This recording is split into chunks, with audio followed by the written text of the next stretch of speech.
The Dojo Challenge.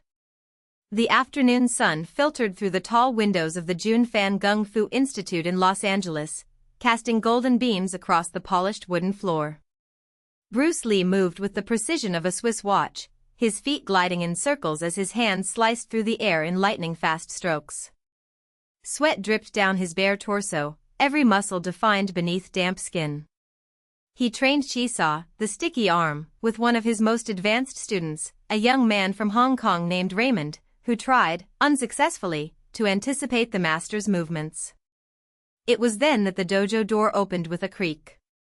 Chuck Norris entered, tall and imposing, with that calm and penetrating gaze that had intimidated opponents in rings around the world. He was wearing a white short-sleeved shirt and dark pants, his arms crossed over his chest. It wasn't the first time he had visited the institute. Bruce had invited him a few times to exchange techniques, admiring his discipline in karate and his brute strength. But today there was something different in the air. "Bruce," said Norris, his voice deep but without hostility. "I heard you're the fastest man in the world." Bruce stopped mid-motion, his arms still in a defensive position. A light smile curved his lips. "Depends on what you call fast, Chuck." Norris took a step forward, his eyes fixed on Bruce's. "I say I can hit you before you touch me." A murmur ran through the dojo. The students stopped their training, some moving closer to watch. Raymond stepped back, respectful, knowing that this was no longer a simple training session. Bruce didn't move. He just tilted his head, as if evaluating a riddle.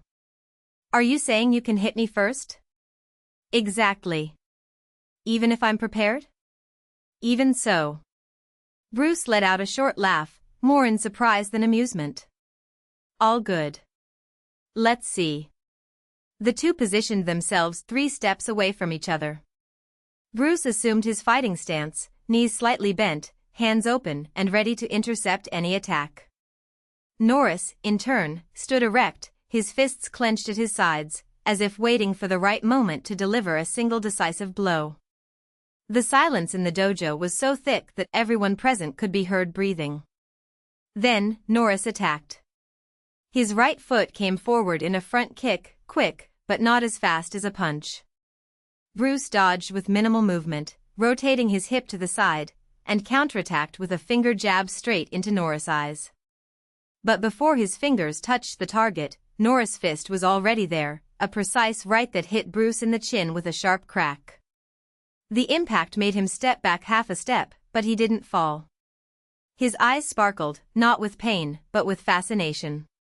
"Damn," he murmured, touching his lower lip, where a drop of blood was beginning to form. "You actually got it right first." Norris relaxed his shoulders, a satisfied smile on his face. "I said." Bruce laughed, for real this time, and held out his hand. "That was incredible. How did you do it?"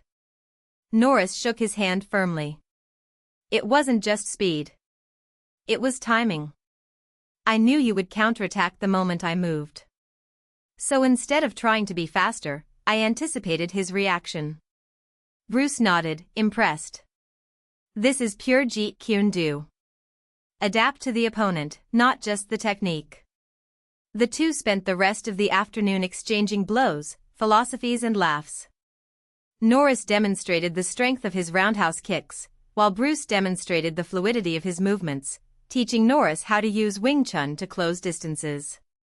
When the sun set, the students had already dispersed, leaving only the two masters in the center of the dojo, exhausted but satisfied. "You know," Bruce said, as he wrapped a towel around his neck, "you're the only guy who's ever hit me like that." Norris shrugged modestly. "And you're the only one who made me think twice before attacking." Bruce smiled. "Then we are two lucky fighters." And so, between punches and words, not only a friendship was born, but a lesson that both would carry with them for the rest of their lives. In fighting, as in life, true mastery lies not in being the fastest, but in being the smartest.